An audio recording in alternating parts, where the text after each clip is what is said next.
they just, you know, pain and suffering will ensue.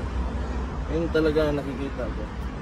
Mayor, parang kapareho kasi nangyari kay Tatay Digong na sabi nila wanted daw na Interpol, hindi naman. Itong kay Pastor Kibuloy, sabi nila wini-request of extradition ng Amerika, sabi ng DFA wala namang ganung request. Tingin nyo, sasapitin din ni Pastor Kibuloy yung sinapit ni Tatay Digong na Pilipinas magsusurrender sa kanya sa Amerika?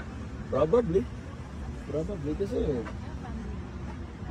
kita niya naman si Bongbong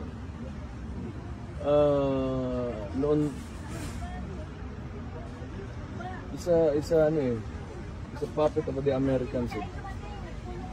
You really think na makakapasok ng ICC detention center si Rodrigo Duterte if this was not a NATO country? You have to remember that. So it's the Western world that we're up against, and because they do not, you know, like ayaw kasi ng mga Amerikano na sumasagot ka.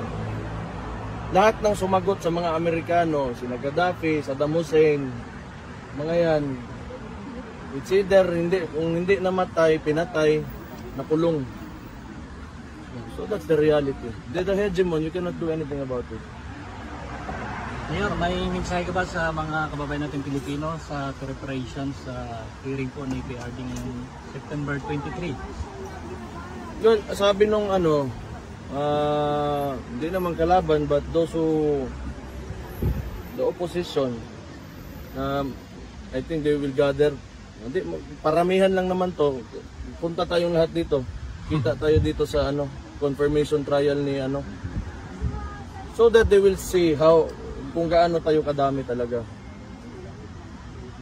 We proven that sa midterms elections. We proven that 2016 yung pagkapanalo ni PRD.